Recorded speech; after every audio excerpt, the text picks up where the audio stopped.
It is a great weekend. Welcome to another edition of your lovely program, Testimony Time, on Osrc Television. Adenike Olaito is my name. Today you are going to listen to a story of a man who went through so many challenges, struggled, so many difficulties, but today he is a testifier. He is already in the studio to tell you his stories in details. Please don't go away. The program resumes shortly.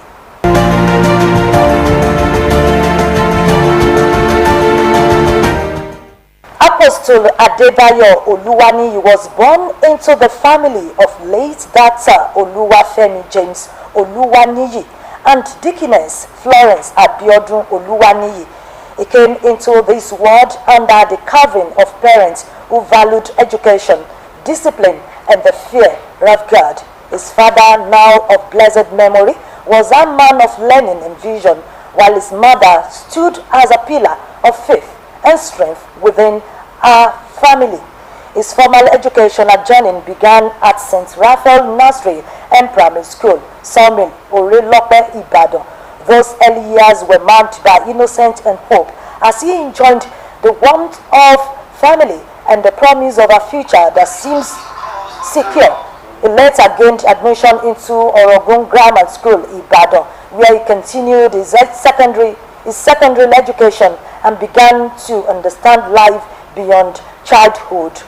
However, the course of his life changed dramatically with the death of his father. His passing created a vacuum that word can hardly describe. Beyond emotional pain, it ushered him into a season of uncertainty, instability, and hardship. The loss of a father at a tender age reshaped his world and forced him to grow up for earlier than expected. It was during this dark season that he learned the true survivor meant. Anger became a familiar companion. He learned to eat garri mixed with raw palm oil, not as a choice, but as a necessity. Many nights, that simple meal was all he had. Yet, even in those moments of deprivation, God was quietly shaping his character. What was meant to break him became the furnace that refined him. He later attended Technical College in Ekiti and had his degree in Syndico Christ International Diversity College, an affiliate of Acadia University in Canada. Those experiences taught him humility, resilience, and a deep dependence on God. He learned early that life does not always offer comfort, but God never abandons his own. When human love failed, divine grace sustained him. When doors were closed against him, God kept his destiny open. Looking back today, Apostle Adebayo sees clearly that his early struggles were not wasted.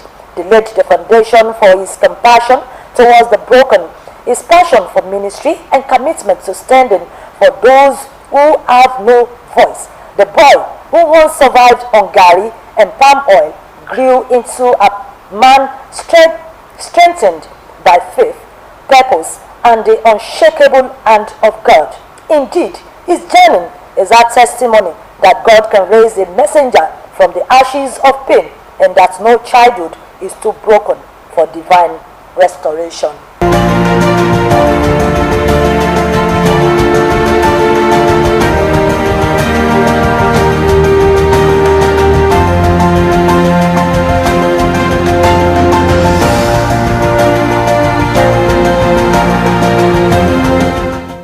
My name is Apostle Adebayo Samuel Oluwaniyi. I was born in Lagos State, but I hail from Ayegbaju Ekiti in Ekiti State. I grew up in Ibadan. But when I was growing up, I didn't really know my mother. I grew up with my grandma, so I was a grandma boy. And while growing up, my father was not there with me. My mother also was not there. Like I said, I didn't know my mother. So growing up was very hard, was very tough. But with the help of God, God kept the journey going and we were pushing it forward. I remember when my grandma could not take good care of me anymore, and she asked to send me down to Ibadan. That was when I went to meet one of my uncle, the elder brother to my father, to stay with them. There I went through hell. It is there I know how to mix gari, which they call the cassava flakes, with palm oil, cold palm oil with salt. It looks exactly like eating beans. That was where I learned eating that, because there was no food to eat. And that was how we were growing up. And I remember sometimes the wife would say we stole meat when the husband has given her money to cook, but she would use the money for contribution, and she would say we are the one that stole the meat, and we were beaten severely. And that was how we were growing up. Then I remember that was the time this hot plate came with this spring, that spring hot plate. I remember I was short then, so there was this stool that was made for me that I have to stand on while cooking, because I have to cook, I have to do the cooking in the house. And I remember that day I was on that stool not knowing that the leg was not balanced, and from there I fell. And that time when water touches that hot plate, it shocked. So I didn't know water was in my hand, and on trying to check what I was cooking, I fell, and the water, I was cooking beans, and the water fell on my leg. Because of the panic, I couldn't tell anybody that water has poured. I have to make sure I pack the food, to make sure the food is on the fire again, not minding what was happening to my leg. It was 4 days later that my leg got swelled. For like 3-4 months I couldn't walk with that leg. These are things, but glory be to God, my grandma came to check on us, and she saw, Ade, what happened to your leg? And I told her, this thing, if I didn't take good care of it, it's going to become another thing. To the help of my grandma, we were able to, the whole thing was able to be cured and healed, because it takes another journey entirely, because I couldn't go to school, I couldn't do anything again. I was just lying down in the house, and God helped through that. And after that I was still going. Then later my father got married to another wife. That was the time I thought enjoyment started for me, because he has to pick me up and said I should come to his home with a new wife, and I enjoyed my stay there. But it was a pity I didn't enjoy that for more than just 6 months when my father died. It was so severe again. Then the pressure and the toughness again started, and I have to go through another run of suffering again. Then this happened. I was living at this local place in Akure, Enyike, very very local place, and I was paying 800 naira for house rent, but I couldn't afford to pay again. And one day the landlord threw my load outside in the rain. The mattress I was using was so wet, and thank God to somebody, Pastor Olatunde Adewale Odogun, and he came to my rescue that time. He was the one that took me in. He was just newly married. He was using a room and a parlor. He took me in and placed me in his parlor to be staying, and that was where I was staying, and that was where he started telling me about God, telling me about Christ. And the first thing he said that is, you are going to work for God. I said, me I will be collecting 20 naira. No, me that I want to become a veterinary doctor like my father. And that was how the whole journey started. And from there I was staying with him, following him to church, doing all manner of church activities. Later I became an usher and the church. From an usher, I became an interpreter, and there I became an evangelist. And then I remember while I was staying with him, they transferred him to Obale to head the church in Obale. Then there is this particular lady there. As a young boy, loved this lady and I wanted to date her, and that's opened another chapter of my life that helped me. And the lady insulted me and said, if he's going to date anyone, not even a local person like me, that what do I have to offer? Secondary school fail. Because when I did my work, I came out with F9 9. And so said, I have nothing to offer. She just got admission into a university, and said, so there's nothing you can offer. And I remember the mother of that lady was working in Osrc here. Then the mother told me also, you cannot date my child because you have nothing to offer.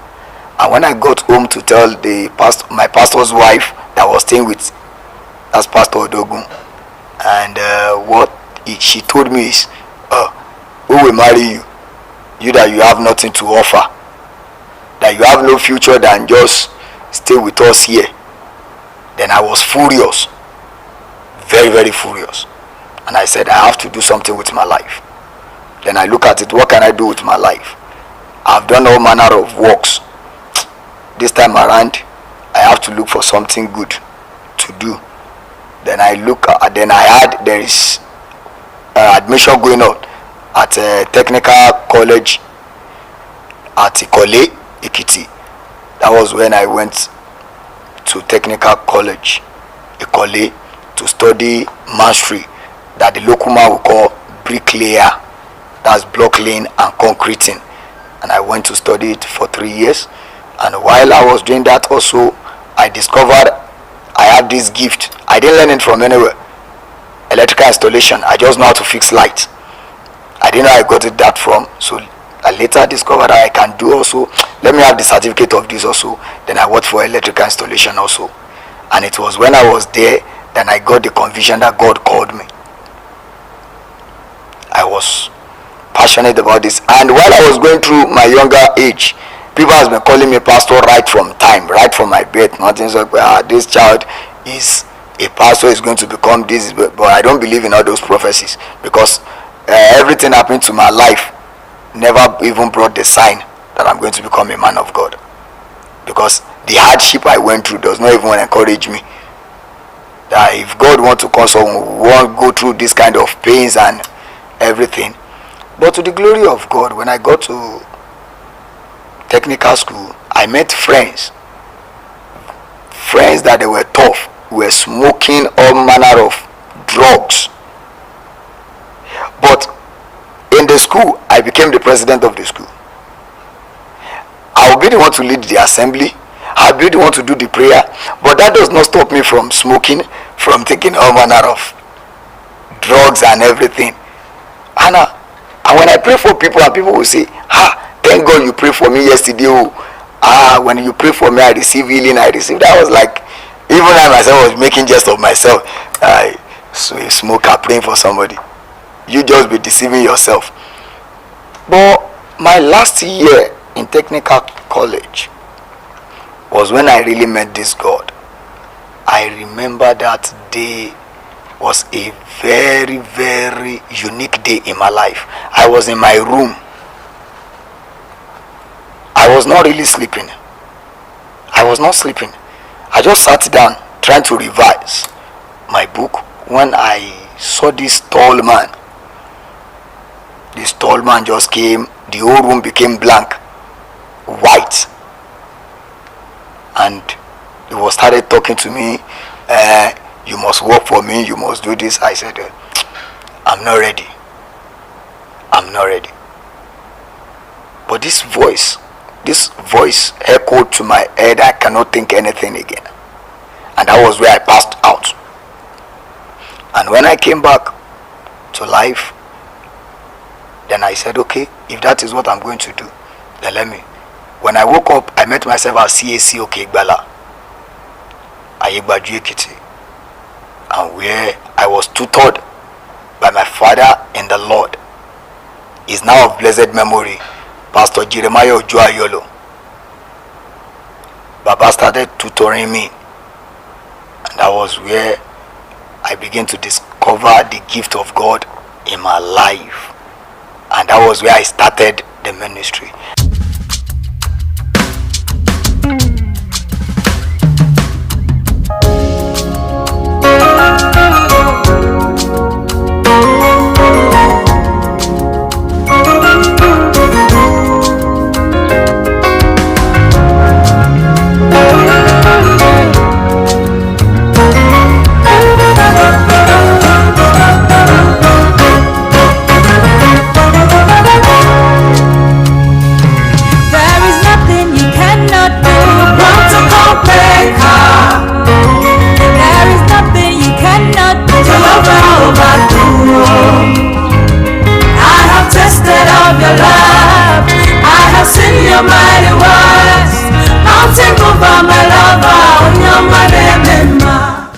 And you know, as they will say, anyone that will go far in life will pass through tough time.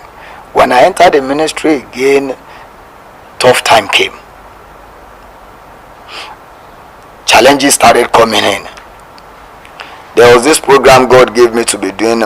It was a weekly program, Monday, Wednesday, Friday, and I started at my hometown. And people were coming, the whole place have known about it, and Baba has to retire. And when he retired, the man that came, the next pastor that came, said I wanted to take over the church, because the program was not done in the church but was done on the mountain. And this is, the man said I should stop the program or bring the program down to the church, that I must bring the program to the church so that he can be the anchor of the program. I said no, I was the one that God gave the vision, not you. And he said no. So he brought a lot of challenges. The mountain we were using, I don't know how to, this palm front, let me say palm front, he went to mount it on the mountain so that nobody can go through the place. I said, a pastor? And people came to tell me, because I've not gotten to the mountain, they begin to tell me. And before then, God has revealed to me that someone is going to give you difficult time, but I should not retaliate. I should just take it that way. And that was where, when I got to the mountain, I saw that they've put the palm front and I cannot break through it. Then I have to go home. I said, let's go and use my father's house. My father's house has a compound, so let's go and use my father's house. And to the glory of God, that was where we started. And that was where God gave me the name of my ministry, even when I have not planned of becoming a founder. Before then, God has given me the name. That was 2009. God gave me the name God's End Time Evangelical Army Ministry. Get him. And it was confirmed by my father in the Lord before he died. And I was like, what was the meaning of this name? Get him. So I never paid attention to it. I just wrote it down because I'm a person that keeps the record. So I just wrote all those things down, and how God told me how the whole ministry is going to be. I just jotted it down, put it in record. But I didn't go through it. I just kept it somewhere. Then in 2017, when the ministry was about to start, September 15, 2017, and God told me, go and hold a program, because in this town, if you do not leave this town on 19 of this month, you will become a dead man. I was like, my father's town? Who has that head that will come and chase me out of my father's town? No, it's not possible. So I wasn't taking it serious, but God told me, go and hold a program, 24 hours with God. Then I invited so many ministers of God, and those ministers of God I told at that moment, nobody collected a damn from me. They supported me with everything that I needed. And that day God spoke excessively about my hometown and my homeland and what is going to happen. And he told me to leave that town on 19. And when it got to on 18, I didn't have any dime. Where will I go to? Then I started praying, God, where should I go to? Where? Should I go to Akure? Then a brother of mine came. He's a pastor at Abuja then. Then he came in and said, follow me to Abuja. Go and be assisting me as a pastor. Then I look at this and a great opportunity. Then the other one came also from Lagos and said, follow me to Lagos. I was like, why is it that the two of you are coming at a time? Where do I really need to go? So I was confused. Then I went to pray. And while I was praying, I saw myself walking in that dream, in that vision God showed me. I saw myself walking, giving block, like I was molding a house. They were giving me a lot of blocks, but that as I was walking, laying the blocks, the building was not going up. The building remained stagnant. Then I told God, what's the meaning? I started meeting different men of God. They were giving me all manner of different visions, and my spirit was troubled. Then I met a man, Baba Kuru Yejo, and he told me, he said, this was the man that I use. He doesn't speak, he doesn't talk to people and say, this is the vision. He will just tell you, what do you want to talk about? And he will hold his Bible, he read the Bible will roll. And he said, Abuja, if it is Abuja, the Bible should roll to the left. The Bible refused to roll. If it is Lagos, the Bible should roll. The Bible did not roll. Then he said, which other place do you want? I said, Akure. No, I did not even say Akure. I said, I don't even know. Then the Baba said, Akure nko. And I said, I've been in Akure. I grew up in Akure also. I went to secondary school in Akure. I've done a lot of dirty jobs in Akure. So, just try Akure. And when he said Akure, the Bible started rolling. He said, that is where you are going. That was around October 2017. And that was where the program started. And that was where the church started in Akure. And that was how I started with him, only a member. And then we started praying. That was how I brought the program I was doing in Ekiti down to Akure, the Monday program. And when we started, I remember that day was Wednesday when we started, and everybody in the house were like, Pastor, you're a wicked person, no? So you can pray this kind of prayers, and you have been with us in this house, and you were not telling us. I said, but you heard me praying. When you heard me pray, you too, you can join now. By the time it was Friday that I told them we are going to have another program, the whole room was filled up. We were about 14 then. A room cannot contain us again. Then we moved to the backyard, and from the backyard of the house we moved to the frontage and to where God planted us today. And that was where I met a man, I will not mention his name. He's a very popular man in Ondo State here, and that was the first man I gave prophecy in Ondo State in the year 2017. He was looking for PS, and he has been looking for that PS, permanent secretary, for about 15 years, and he didn't get it. But God told me to speak to him and tell him that before the end of that month, November 2017, that they are going to appoint him. And in Ondo State, he was the only one that was not interviewed, and he was called upon. And that was the limelight of my life, of my history. And that was how the Church of God, I won't say my church, the Church of God came to limelight.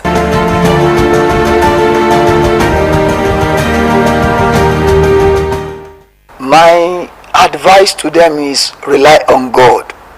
In everything in life, without God, without Christ, you are in crisis. So it is only Christ that can give you the total freedom. No matter the obstacle, no matter the challenges you are going through, when you have Christ in your life, you have all. He's going to settle it.